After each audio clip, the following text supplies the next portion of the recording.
Hello dear learners, welcome to MG सेक English classes. तो आज हम ठीक है अनसीन पैसेज के बारे में थोड़ा सा पढ़ेंगे। पिछली वीडियो में भी पढ़े थे, एक वीडियो और डाले थे अनसीन पैसेज का। आज एक और वीडियो डाल दे रहे हैं। इसके बारे में हम बता दें कि ये कक्षा 10 वालों के लिए, 10th के लिए 7 मार्क्स कंटेन करता है, यानी कि अनसीन पैसेज 7 नंबर का आता है, ठीक। और 12th वालों के लिए 15 नंबर का। 12th वालों में शुरू में रहेगा, ठीक। और 10th वालों के लिए दूसरे नंबर पे रहेगा, ठीक। 10th वालों में 3 क्वेश्चन रहेगा, एक वकैब वाला रहेगा। इसमें क्या रहेगा, ठीक है, 4 क्वेश्चन रहेंगे, 4 क्वेश्चन, ठीक, 12 नंबर के और 3 वकैब 1-1 नंबर के, ठीक। ये इंटर वालों के लिए है। तो यहाँ पे एक हम टॉपिक लिए हैं जो है एक सबसे smallest words, smallest dog is बेयरली 1 kg और 2 kg, ठीक है। तो इसके बारे में बताया गया है कि ये स्मॉलेस्ट डॉग है जिसकी वैरायटी है, ठीक है, उसका नाम है चिहुआ हुआ। वो लगभग 1-2 किलो का होता है, ज़्यादा बड़ा नहीं होता है। तो उसी के बारे में है बताया गया है, ठीक है। और इसीलिए हम जान रहे थे कि ये हिलेगा, ठीक। अब सही है। तो अब हम बीच में कुछ रखेंगे नहीं, ठीक है, बल्कि क्वेश्चन को लिख दे रहे हैं और आंसर को समझा देना। तो उसको अगर आप पैराग्राफ पढ़ते हैं तो पैराग्राफ में अपने आप आपको मिल जाएगा। जैसे which is the most popular variety of dogs today. पहला क्वेश्चन है which is the most popular variety of dogs today, ठीक। आजकल के दिनों में सबसे पॉपुलर वैरायटी किस्म क्या है कुत्तों की? तो बाबू आजकल कुत्तों का ही क्रेज है, ठीक है। एक से एक लाखों में कुत्ते हैं, तो पता नहीं लाखों करोड़ों में होंगे, हमको क्या पता। हमको करना भी क्या है, कुत्ते पालने से बढ़िया है गाय भैंस पाल लो ठीक है। लेकिन लोगों का अपना अपना शौक़ है। ज़माना बदल रहा है, माता पिता के लोग सेवा करने से ज़्यादा कुत्ते की सेवा करने में लोग लगे हुए हैं, ठीक। और यही है कि कुत्ते लोगों को ज़्यादा प्रिय हैं। अच्छा, एक ट्रेंड चला है कि एनिमल्स हैव फीलिंग्स, ठीक है। तो एनिमल्स की फीलिंग है, हाँ, कोई डाउट नहीं है। इंसानों के पास भी फीलिंग्स हैं। माता पिता की सेवा कर नहीं पा रहे हैं, ठीक है। जैसे माता पिता बूढ़े होंगे, उनको वृद्धाश्रम में रख देंगे, ओल्ड एज होम में पहुंचा देंगे। क्यों? क्योंकि वो अब डिस्टर्ब करने लगे हैं। कुत्ता नहीं डिस्टर्ब करता है, ठीक है, हाँ, बिल्ली डिस्टर्ब नहीं करती है। तो अपना अपना शौक़ है। ये क्वेश्चन देखिए, ठीक। यहाँ पे हम एक क्वेश्चन ये हो गया, how much does this dog weigh. How much does this dog weigh, ठीक है, कितना भार होता, ठीक। एक और क्वेश्चन है, तीनों क्वेश्चन लिख दें तब। Besides the strength of character what do these dogs possess. Besides, question को हाथ में ले लें, इसे उल्टा लिखना है। बिसाइड्स द स्ट्रेंथ, जी ठीक है, strength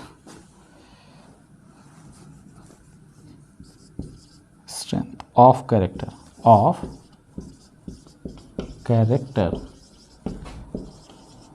what do these dogs possess, ठीक। अब इसके बारे में हम थोड़ा सा समझा देते हैं आपको, ठीक है। देख रहे हैं ब्लर नहीं हो रहा है। तो अगर आप पढ़ेंगे तो इसमें साफ साफ लिखा है पहले क्वेश्चन का कि ये जो words smallest dog is बेयरली 1-2 kg, 1-2 kilo का होता है, सबसे छोटा जीव है कुत्तों में, सबसे छोटी प्रजाति है। और the name of this pocket dog, ये पॉकेट डॉग इसलिए कहा है कि एक ही 2 किलो का होता है, चाहोगे तो जेब में डाल सकते हैं, ठीक है। तो ये जो पॉकेट डॉग है जिसको थैली वैली में लेके आराम से घूम सकते हैं, ठीक है, वो 1-2 किलो का होता है और उसका नाम है chihuahua. Today this breed is popular choice of the dog lovers world over and their popularity seems to be ever increasing. और ये जो चिहुआ हुआ वैरायटी है वो दिन ब दिन क्या हो रहा है, आजकल के दिलों में ये सबसे मोस्ट पॉपुलर वैरायटी हो गई हैं और दिन ब दिन इसका क्रेज़ बढ़ता जा रहा है। तो मोस्ट पॉपुलर वैरायटी क्या हो गई, चिहुआ हुआ हो गई। ठीक, उसके बाद क्या है, the main advantage of this breed is that they need no particular exercise, कि मतलब इन्हें कोई खास एक्सरसाइज नहीं कराना होता है। जैसे कुत्तों को एक्सरसाइज नहीं कराएंगे, जैसे कक्षा 10 में है, ठीक है, ट्रिकी वाला, जो मिसेस पंफरे कुत्ते का एक्सरसाइज नहीं करवाती हैं तो भूल करके मोटा हो जाता है, बोतल की तरह चल नहीं पाता है। तो अन्य जो अदर ब्रीड्स हैं कुत्तों के, उनको एक्सरसाइज करवाना पड़ता है, इसको कोई पार्टिकुलर एक्सरसाइज नहीं करवानी पड़ती। They are quite satisfied with their walk within their house, चूँकि छोटे से होते हैं और घर में ही इतना ज़्यादा चल लेते हैं कि उसी से उनका एक्सरसाइज हो जाता है। Being small however does not mean that they are dull, ऐसा है कि वो छोटे हैं इसका मतलब ये नहीं कि वो कमज़ोर हैं, मंदबुद्धि हैं, ठीक है। On the contrary they are sharp and alert animals, बल्कि उसके विपरीत वो बहुत ही तीक्ष्ण होते हैं और बहुत ही अलर्ट होते हैं, ठीक है, जागरूक होते हैं एकदम। And very strong in character, character वाला आ गया ना, व्हाट कैरेक्टर, स्ट्रेंथ के अलावा क्या पजेस करते हैं, वेरी शार्प होते हैं और अलर्ट एनिमल होते हैं। उसी लाइन को लिख देंगे। ये भी हो गया, वेट तो पहले से बताया 1-2 किलो, ठीक है, और वैरायटी भी बता दिया है, और तीनों यहीं पे हो जाएगा। तो आंसर देखो, which is the most popular variety, अब ये हट गया, ठीक है। अब आंसर लिखेंगे the most popular variety of dogs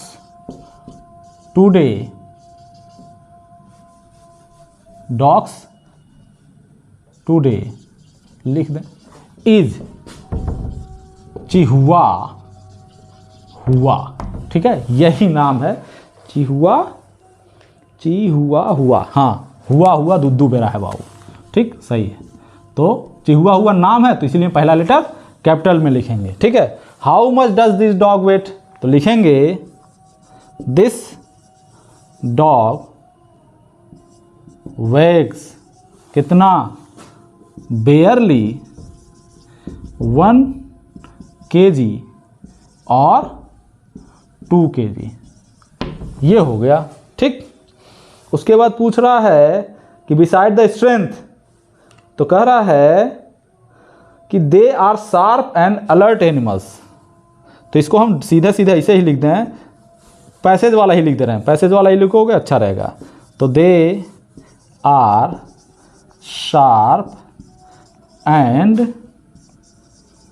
alert animals, they are sharp and alert animals and are very strong in character and are very strong, और क्या होते हैं, बहुत मजबूत होते हैं, इन कैरेक्टर, ठीक। तो ये भी हो गया, या फिर ऐसे भी बदल करके लिख सकते थे, besides the strength of character these dogs possessed, या these dogs are very sharp and alert, ठीक।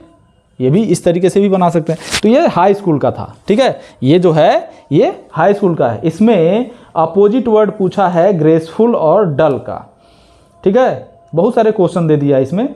तो डल का क्या हो जाएगा, शार्प लिख देंगे। डल का क्या अपोजिट होगा, डल का अपोजिट होगा।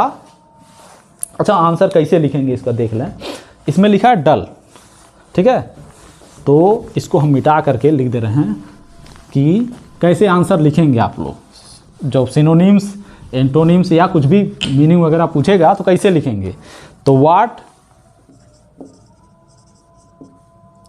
या ऐसे लिखा होगा, विच वर्ड, कैसे लिखा, find out the similar word in one also give, which word is opposite, which word in the passage is opposite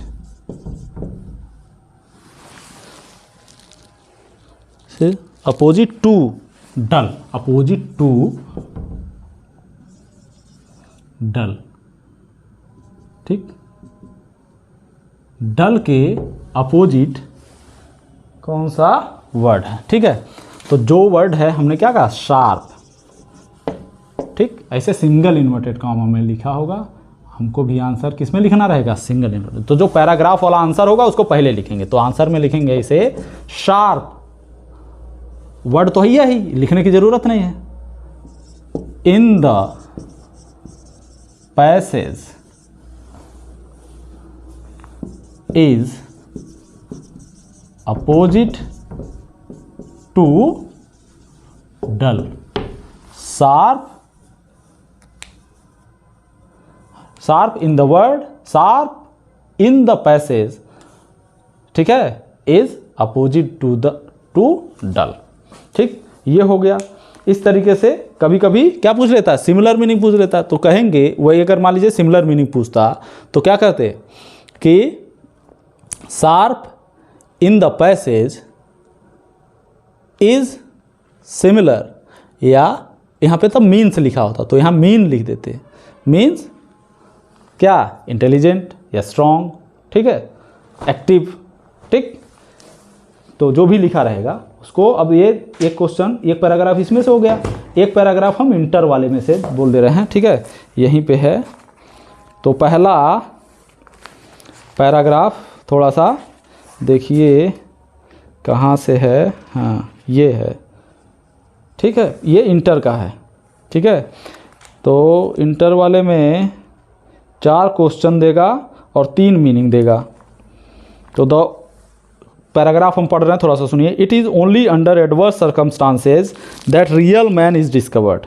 तो जब एडवर्स सर्कमस्टांसेज होते हैं, जो परिस्थिति जो होती है एडवर्स होती है, विपरीत होती है, विरोधी होती है, तभी जो असली मनुष्य की पहचान होती है। ठीक है, बहुत बढ़िया पैराग्राफ है। A man of character, of noble intention, of great, of strong and sturdy physique and virtues, of selfless service to others, proves his worth even in the times of adversity. तो जो आदमी प्रतिभा संपन्न होता है, गुणी होता है, चरित्रवान होता है, निस्वार्थी होता है, ठीक है, वह आदमी अपने विषम परिस्थिति में भी ना दूसरे की मदद करता है। If he has the ability to help somebody in his own adverse condition, तो he will do it if he is a man of character, if he is a man, a noble man, if he is a characteristics man. ठीक है, अगर वह selfless service देगा दूसरों को। ठीक, कब? जब वो खुद दुविधा में हो, खुद दिक्कत में हो। ठीक, तो यहाँ पे इसके हम कुछ क्वेश्चंस लिख रहे हैं। ठीक है, उसको थोड़ा सा देख लीजिएगा। क्वेश्चन क्या है? पहला क्वेश्चन है what is the real man discovered. What नहीं होगा, व्हेन होगा। हाँ, व्हेन लिखा है, तो when is the real man discovered. ठीक, तो जब इसका आंसर लिखेंगे, व्हेन टाइम पूछ रहा है, तो जब आंसर लिखेंगे तो हम पहले ही लाइन में लिखा है वो, it is only under adverse circumstances that the real man is discovered. तो क्या लिखेंगे? इट इज ओनली अंडर अच्छा, एडवर्स, ADVERS, एडवर्स माने होता है, अभी क्या बता रहे थे, it is only under, adverse माने हो जाए जो प्रतिकूल हो, अनुकूल न हो, प्रतिकूल। ठीक है, विरोधी भी बोल सकते हैं, विरोध में हो। ठीक है, यानी कि जब तुम पर मुसीबत हो, मुसीबत भी लिख सकते हैं, मुसीबत। इट इज़ सर्कमस्टांसेस, परिस्थिति,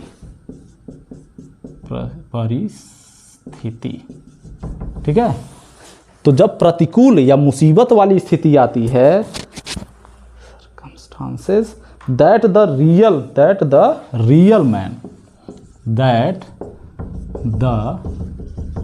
रियल मैन इज डिस्कवर्ड। तो जब विषम परिस्थिति हो, विरोध के जगह पे विषम लिख दें, ठीक है, जो आपके हित में न हो, तो उसको हम कहते हैं एडवर्स परिस्थिति। तो जब हमारे ही परिस्थिति हमारे हित में नहीं है, ठीक है, तभी असली मर्द की पहचान होती है, असली मनुष्य की पहचान होती है। ठीक, दूसरा क्वेश्चन क्या है, what kind of man proves his worth even in adversity. तो एडवर्सिटी में किस तरीके का आदमी अपने आप को प्रूव करता है, तो साफ साफ यहाँ पे लिखा था रियल मैन। ठीक है, real man, A man of character, a man who helps others selflessly, जो निस्वार्थ भाव से दूसरे की सेवा करता है। ठीक है, जो अपने चरित्र का धनी व्यक्ति होता है, गुणी होता है, निस्वार्थी होता है। ठीक, तो ऐसे ही इसमें जो वर्ड वाला लिखना है वकैव, who can conquer his mission, कौन आदमी अपने मिशन को जीत सकता है, ये जो रियल मैन होते हैं। क्योंकि जब आदमी विषम परिस्थिति में भी दूसरे का सहयोग करने लायक होगा तो इसका आंसर ये हो जाएगा ही कैन।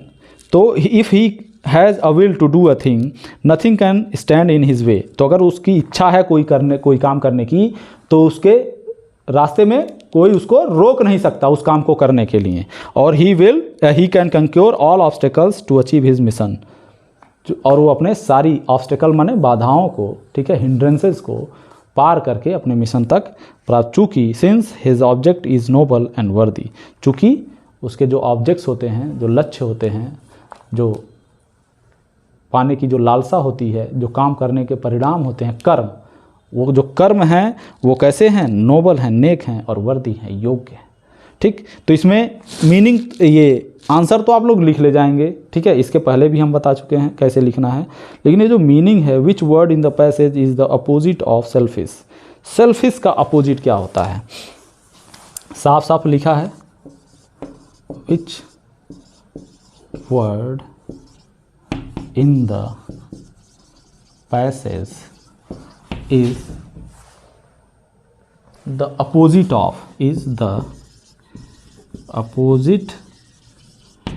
of selfish।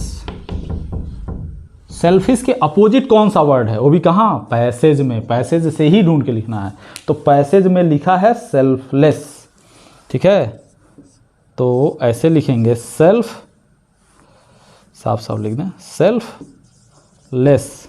ठीक, आंसर ऐसे ही लिखेंगे। ठीक है, selfless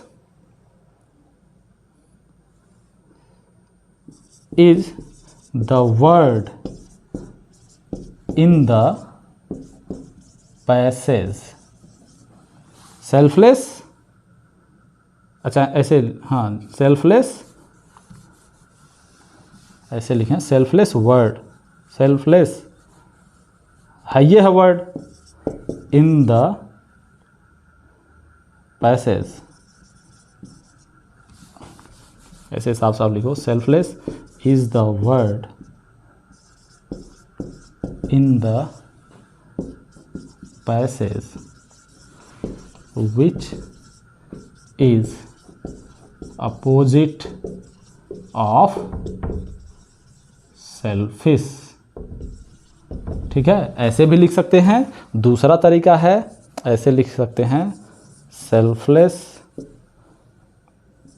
in the passage is opposite of selfish. तो जो सेल्फिश है, सेल्फलेस है, वो सेल्फिश का अपोजिट शब्द है पैसेज में। ठीक है, या selfish is the word in the passage which is opposite of selfish, दोनों तरीके से बना सकते हैं। तो ये क्या हो गया, अनसीन पैसेज का। ठीक है, दोनों एग्जाम्पल्स हो गया। इसमें बहुत सारे मीनिंग हैं, बहुत सारे ऐसे पैसेज है, पैराग्राफ है। तो पैसेज और पैराग्राफ जब आप करेंगे, ठीक है, थोड़ा सा आगे आ जाएं, जब पैसेज और पैराग्राफ आप करते हैं तो जो बड़े बड़े होते हैं, इंटर में बहुत बड़े बड़े हैं, हाई स्कूल में थोड़ा सा छोटा मिलेगा आपको। तो पैसेज और पैराग्राफ पूरा पढ़ने की ज़रूरत नहीं है, उसमें मीनिंग आना चाहिए, स्ट्रांग होना चाहिए। तो जिन बच्चों का मीनिंग स्ट्रांग नहीं है ना, उनसे ये जो वकैब वाला पोर्शन है मुश्किल है, उसके लिए तो कोई चांस ही नहीं है। ठीक, तो दूसरा चीज़ है, आप केवल क्वेश्चन और आंसर पर फोकस कीजिए। अगर आता है तो बाबू ऐसे ही लिखना है, ठीक है। नहीं आता है तो क्वेश्चन आंसर तो उसमें छांट करके, जैसे ही उस शब्द में जो शब्द पूछा है प्रश्न में, ठीक है, अगर पैराग्राफ में वो दिख रहा है तुरंत टप दे वही उठा करके पूरा का पूरा सेंटेंस लिख दीजिएगा और वो आंसर हो जाएगा, ठीक है। तो गुड लक बाबू। और ये अनसीन पैसेज का दूसरा वीडियो है। आई होप अच्छा लगे, समझ में आए।